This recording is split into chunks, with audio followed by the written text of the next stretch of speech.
Kementerian Pendidikan dan Kebudayaan menetapkan PPDB tahun 2020 akan tetap berlangsung secara daring.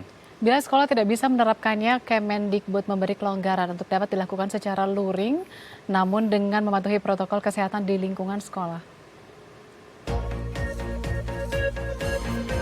Pandemi COVID-19 juga mempengaruhi proses belajar mengajar di Indonesia.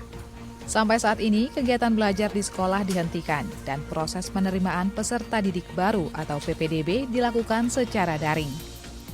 Oleh karena itu, Kementerian Pendidikan dan Kebudayaan menetapkan PPDB tahun 2020 akan dilaksanakan secara daring. Bila sekolah tidak bisa menerapkannya, Kemendikbud memberi kelonggaran dan dapat dilakukan secara luring dengan mematuhi protokol kesehatan. Kalender Pendidikan Kementerian Pendidikan dan Kebudayaan atau Kemdikbud menyebutkan tahun ajaran baru tetap akan dimulai pada 13 Juli 2020 dan penerimaan peserta didik baru dilaksanakan pada bulan Juni 2020.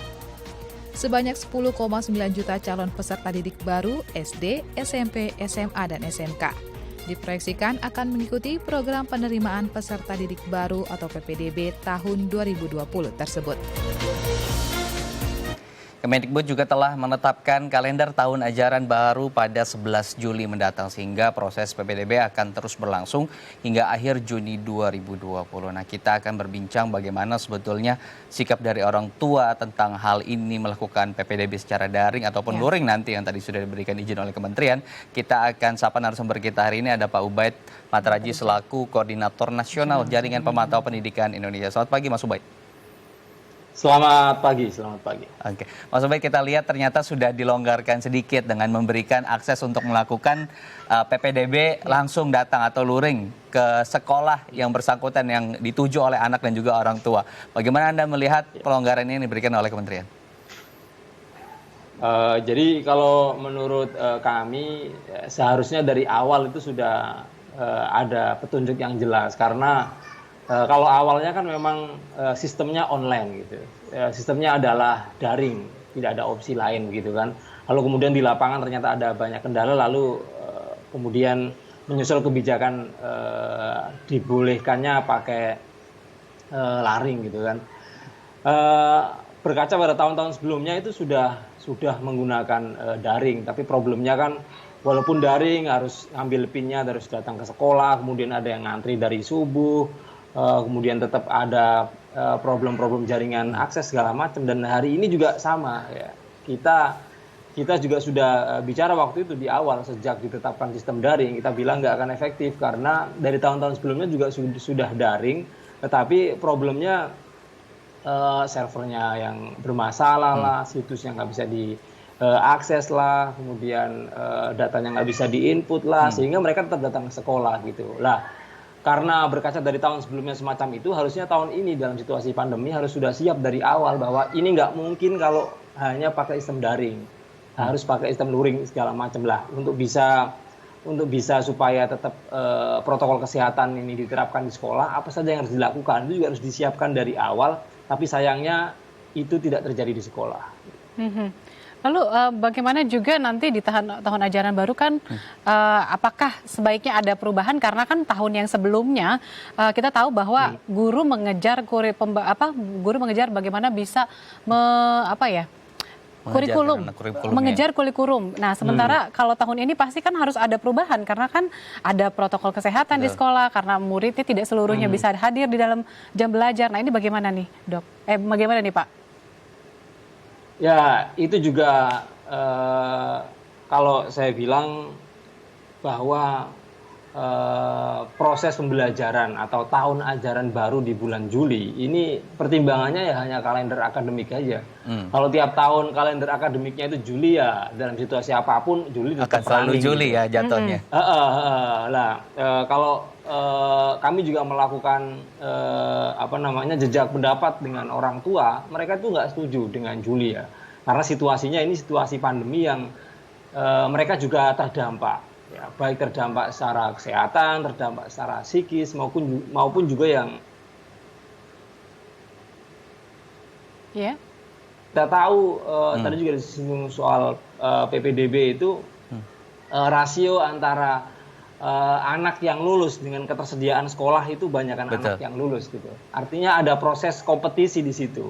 Nah, ketika ada kompetisi di situ, maka tentu ada anak yang tidak bisa masuk sekolah negeri. Kalau anak nggak masuk sekolah negeri, tentu ada biaya yang dikeluarkan untuk bisa masuk sekolah swasta gitu.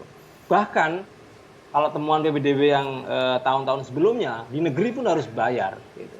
Dan kalau nggak bayar ya otomatis mereka nggak bisa masuk karena kursinya terbatas tapi dibuat rebutan banyak calon peserta didik gitu. Baik. Sebetulnya bukan hanya berebut antara negeri atau swasta, tapi juga negeri pun diperebutkan karena di sana ada negeri yang favorit dan ada negeri juga yang nggak favorit. Sekalipun kita tahu sekarang sudah sesuai dengan sistem zona gitu ya, berdasarkan tempat tinggal gitu. Tapi kemudian gini, pertanyaannya bagaimana sebetulnya gitu yang bisa diambil langkahnya oleh orang tua gitu agar di era yang sekarang nih di pandemi seperti ini legowo atau ya mengalah lah, katakan jangan terlalu berebut banget, tapi kita tetap jalanin protokol dan anak-anak tetap bisa mendapatkan pendidikan yang baik. Iya, jadi kalau menurut saya sistem tahun ini memang kelihatan kebingungan gitu. Jadi 50% zonasi, 50% prestasi kan begitu. Sistemnya kan separuh-separuh gitu. Nah, ketika sistemnya separuh-separuh, maka yang zonasi ngotot harusnya anak saya masuk karena rumah saya dekat dengan sekolah gitu.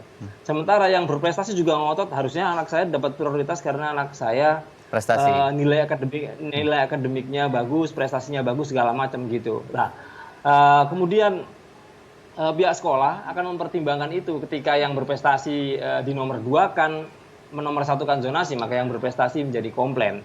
Begitu pula sebaliknya. Karena itu kalau memang kebijakan zonasi, ya gunakan kebijakan zonasi. Misalnya tahun kemarin misalnya 90% zonasi, itu jauh lebih jelas gitu. Ini sistem zonasi, jadi ini soal jarak aja, siapa yang dekat dengan sekolah. Itu yang diutamakan, itu yang diprioritaskan gitu kan. Right. Tapi kalau misalnya 50-50 ini, seperti yang sudah komplain nih, misalnya ada yang masuk pengaduan di kami, ya semacam itu. Ada yang mengatakan bahwa ini sistemnya zonasi apa bukan sih? Kenapa yang diprioritaskan itu adalah yang berprestasi, bukan zonasi yang dekat dengan rumah. Karena itu anak saya dekat dengan rumah kalah dengan anak-anak yang berprestasi segala macam. Katanya zonasi. Ya kita jelaskan bahwa tahun ini zonasinya separuh-separuh gitu.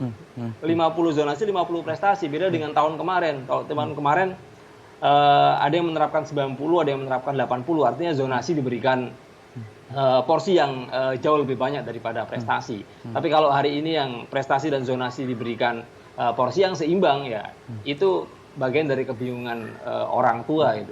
Justru padahal sebetulnya di tengah pandemi seperti saat ini ya justru zonasinya yang kuotanya atau porsinya lebih besarkan, diutamakan ya, sehingga jadi nggak berebutan. Jadi masyarakat yang ada di zona hijau juga jadi lebih aman karena kan pendidikan lebih dulu dilaksanakan di tempat sana ya. Betul, oke, terima kasih Mas Ubaid. Mas Ubaid. Ya, pemirsa, itu jadi kita akan menghadirkan informasi inspiratif lain, tetap bersama kami di Halo Indonesia.